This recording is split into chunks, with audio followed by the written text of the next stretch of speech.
የኢትዮጵያ ፌዴራላዊ ዲሞክራሲያዊ ሪፐብሊክ ስድስተኛው የሕዝብ ተወካዮች ምክር ቤት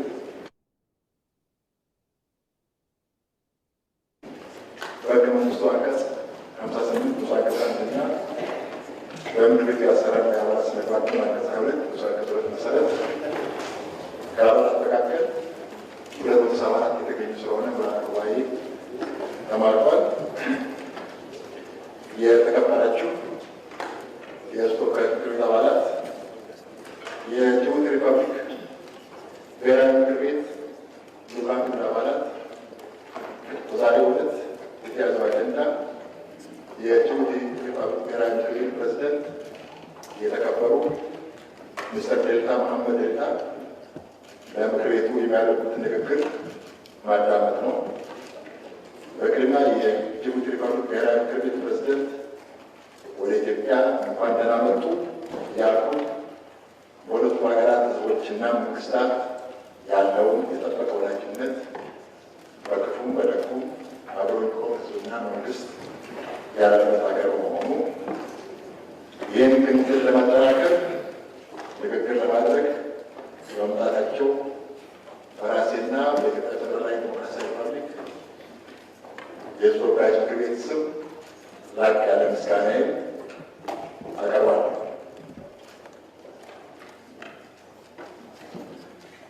በመቀጠልም የጅቡቲ ሪፐብሊክ ብሔራዊ ምክር ቤት ፕሬዝደንት ክቡር ሚስተር ዴልታ መሐመድ ዴልታ ንግግር እንዲያደርጉ በአክብሮት ጋብዛለሁ።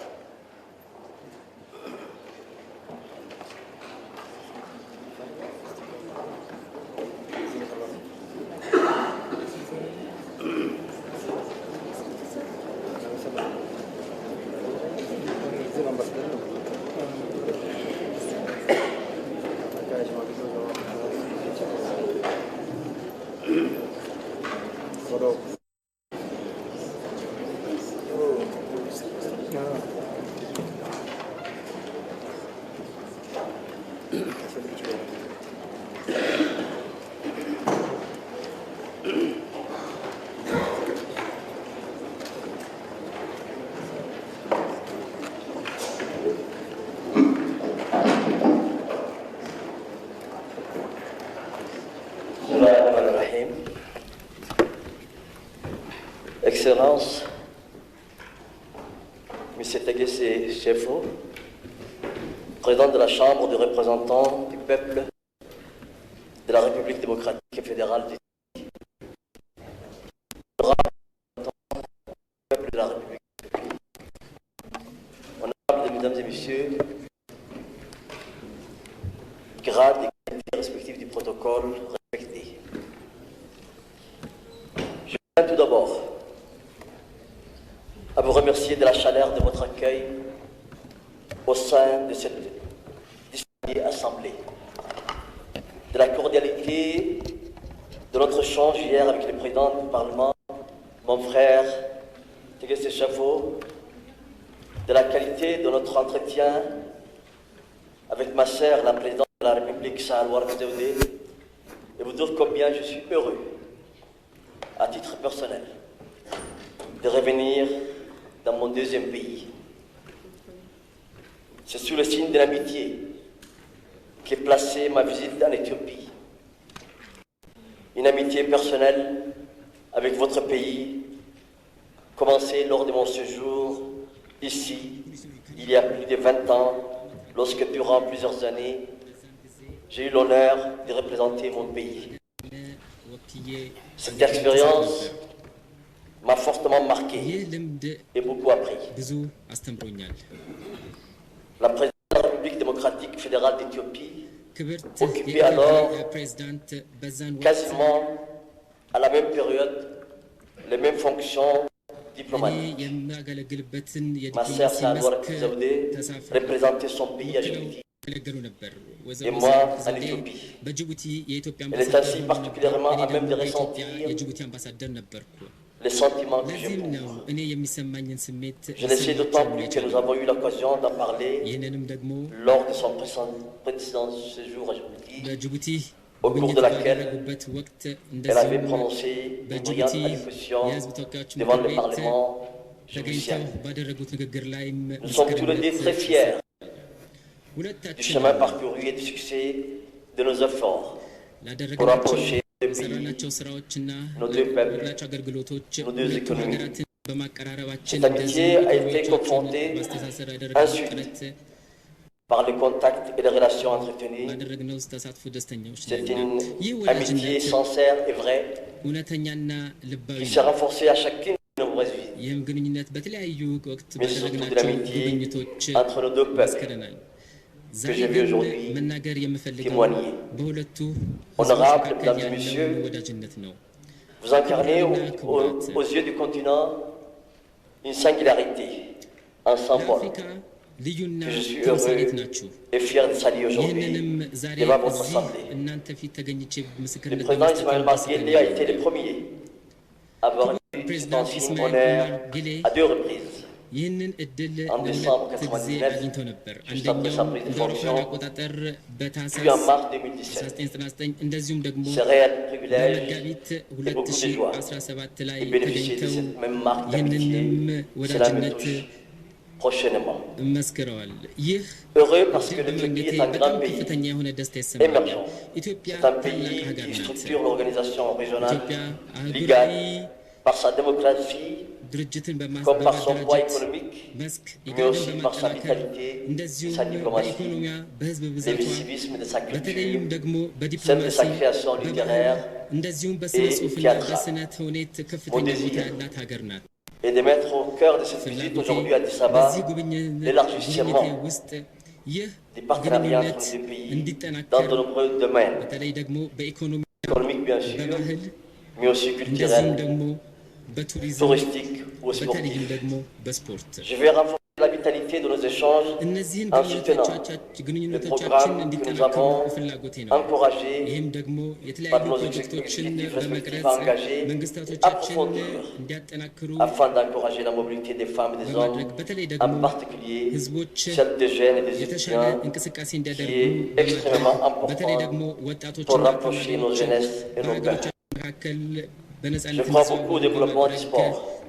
Nous avons beaucoup à prendre de votre savoir-faire, de votre expertise dans ce domaine, des initiatives qui ont déjà permis, depuis quelques mois, de permettre à nos sportifs de s'entraîner ensemble. C'est une évolution positive qui va dans le sens de la solidarité, de la fraternité et de la complémentarité.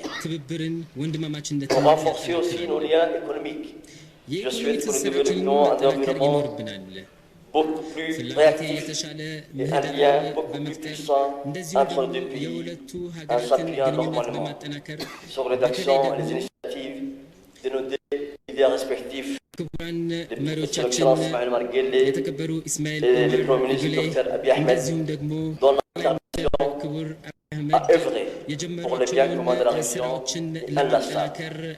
Les nombreux magnifiques projets structurants que nous avons déjà réalisés sont la preuve vivante du dynamisme de notre coopération bilatérale. Ils témoignent de notre coopération économique à un niveau inégalé en Afrique, montrant l'exemple de la sous-région, voire du continent. Interconnexion électrique, populaire aquifère, réseau de chemin de fer, 3 câbles fibre optique et dont le travaux du dernier vont débuter dès le premier mois en 2024 et intégration verte avec l'initiative du Premier ministre Dr Ahmed Abiy Ahmed et du président Ismaël Omar Guelleh de revêtir le paysage avec une ambitieuse politique de rebassement de la lutte contre la désertification.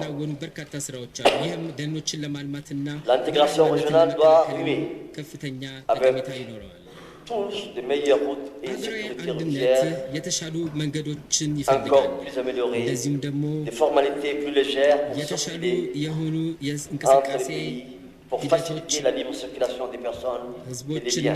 Des avancées notables pour accélérer les élections entre les deux pays, mais aussi plus largement dans l'ensemble de la région vient d'être formalisé à Bruxelles par le ministre Ahmed Chidé et Elias Moussa Dawale lors de la 19e réunion ministérielle d'initiative pour la Corne d'Afrique.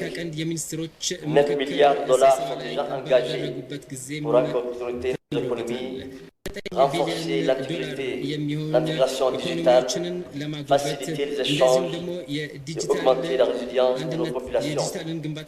Honorables, mesdames et messieurs, voilà tout le sens de cette visite. D'abord rappeler notre engagement d'entraide et de solidarité, mais également donner un lien bilatéral une nouvelle dimension dans tous les domaines.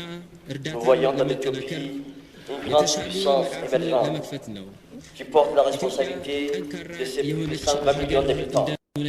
C'est pour cela que je souhaite que nos deux pays avancent côte à côte, investissent ensemble pour affronter les défis de demain. Nous partageons les mêmes valeurs, la même aspiration de la paix, au progrès.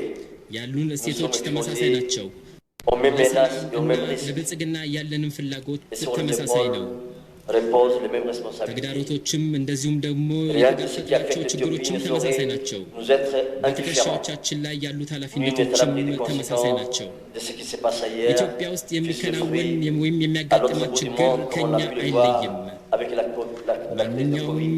Le problème du chômage des jeunes se pose dans tous les pays et nous évitons toutes les conséquences በኮቪድ ጊዜ ያየነውም ጉዳይ ነው። ስራ አጥነት በተለይ የወጣቶች ስራ አጥነት ከፍተኛ ተግዳሮት ነው። ለዚህም ነው የሃይማኖት መስክ እንደዚሁም ደግሞ የተለያዩ ችግሮችን አገሮቻችን የተጋፈጡት። በዚህ መንገድ ችግሮቻችንን መጋፈጥና ማስወገድ ይኖርብናል። ጅቡቲና ኢትዮጵያ አንዳቸው ለአንዳቸው የንግድ አጋሮች ናቸው። እንደዚሁም አንዳቸው ለአንዳቸው የመጀመሪያም ኢንቨስተር ናቸው። ጅቡቲ ክፍት የሆነ ኢኮኖሚ የጎለበተ ኢኮኖሚ ያላትም ሀገር ናት። ይህንን ግንኙነቶችን የንግድ ትስስርን ለማጎልበትም ፈቃደኛና ፍላጎታችን ነው። ለዚህም ነው የተሻለ ትስስር ጠንካራ ለሁለቱ ሀገራት የሚጠቅሙ ኢኮኖሚዎች የሚጠቅሙ የሚያስቡራና የጅቡቲና የኢትዮጵያ ተመሳሳይ የሆነ የዓለም እይታ አላቸው። ተመሳሳይ የሆኑ እሴቶችም አሏቸው። በእርግጥ ፍላጎቶቻችን ሊለያዩ ይችላሉ። ነገር ግን አብረን ተሳስረን ወደፊት መራመድ እንችላለን። ለዚህም ነው በተቻለ መጠን ጠቀሜታ ያላቸው ንግግሮች በማድረግ ወደፊት መራመድ ያለብን። ነገር ግን የሁለቱ ትስስር እንደዚሁም ሌሎች ሀገሮችንም ማካተት ይኖርበታል። ሶማሌንንም ማገዝ ይኖርብናል። ለዚህም ነው ኢትዮጵያ እንደዚሁም በርካታ የሆኑ የእንቅስቃሴዎችን በአጋርነት ከሌሎች ሀገራት በመተባበር የምታካሂደው። ዛሬ ላደረግነው ስራዎች እውቅና መስጠት ይኖርብናል። በኢትዮጵያ ሰላም በአሁን ጊዜ አለ። ክቡራትና ክቡራን እንደምታውቁት የህዝብ ተወካዮች ምክክር የተለያዩ ጥያቄዎችን ለመረዳት ለመጠየቅ የሚያገለግል ለዚህም ነው በተቻለ መጠን የተሻለ የሆነ ትስስር ማድረግ ያለብን። ይሄ ሰላምን እንደዚሁም ደግሞ የሀገራዊ ትስስርን ያጠናክራል። የሁለቱ ህዝቦች ትስስር ከፍተኛ ጠቀሜታ አለው። የጅቡቲና የኢትዮጵያ ግንኙነት በተቻለ መጠን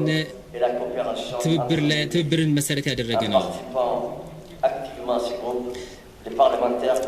የተወካይ አባላት ያሏቸውን ልምዶች መለዋወጥ ይችላሉ። እንደዚሁም ደግሞ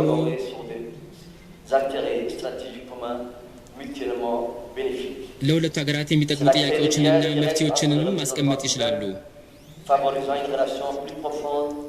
au-delà des frontières nationales. ይህም ግንኙነት ከሁለቱ ሀገራትም ባሻገር መሄድ ይኖርበታል። Des parlementaires dans de tels groupes pourraient contribuer à renforcer ይህ ግንኙነት የዲሞክራሲ ግንባታን እንደዚሁም ደግሞ ትብብርን ሊያጠናክር የሚችል ሂደት ነው። ከፖለቲካ እንደዚሁም ደግሞ ከተቋማዊ ግንኙነትን ባሻገር ነው። ዛሬም እንደ ትናንትናው ሁሉ የተለያዩ ተግዳሮቶች አሉን። ግን አብረን በመሆን ችግሮቻችንን አብረን ልንጋፈጥ እንችላለን። የተሻለ ሰላም እንደዚሁም ደግሞ ብልጽግና ያለበትን ዓለም ልናስረክብ የምንችለው በዚህ ዓላማ ነው። ከውድ ወንድሜ ክቡር ታገሰ ጫፎ ጋር የተስማማ ነው። እነዚህን ግንኙነቶች በተወካዮች ማዕከል እንዲጠናከሩ የተስማማ ነው። እነዚህም የሁለቱ ህዝቦችን አጋርነትም ማጠናከር እንችላለን። በዚህም የአገሮቻችንና የመንግስቶቻችንን ግንኙነትን ለፍላጎቻችን እናጠናክራለን። በጣም አመሰግናለሁ። እንደዚሁም ደግሞ ለተደረገልን አቀባበል ከፍተኛ ምስጋና እናቀርባለን። አመሰግናለሁ። አመሰግናለሁ።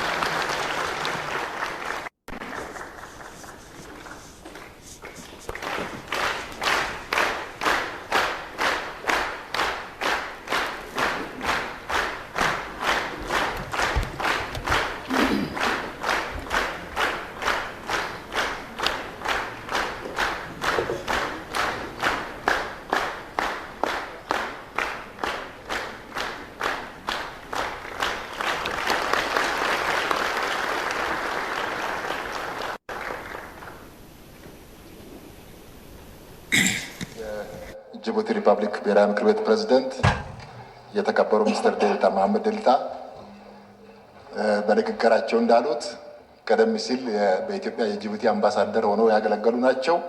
ስለዚህ ስለ ሀገሪቱ ሁኔታ በደንብ ያውቃሉ። ሁለተኛ ለተከታታይ 12 ዓመታት የጅቡቲ ጠቅላይ ሚኒስትር ሆነው ያገለገሉ ናቸው። አሁን ደግሞ የብሔራዊ ምክር ቤቱ ፕሬዝዳንት ሆነው እያገለገሉ ያሉ ናቸው። ላረጉት ንግግር ለሁለቱ ሀገሮች ህዝቦች ወዳጅነት፣ ለሁለቱ ሀገሮች ምክር ቤቶች ወዳጅነት እንዲሁም ለሀገራቸው መሪም ክቡር ፕሬዝዳንት እስማኤል ያለንን አክብሮት ሁሉ እንገልጻለን። የዛሬውን መደበኛ ስብሰባ በዚህ እናበቃለን። ቀጣይ ፕሮግራሞች ምክር ቤት የሚቀጥል ይሆናል። አመሰግናለሁ።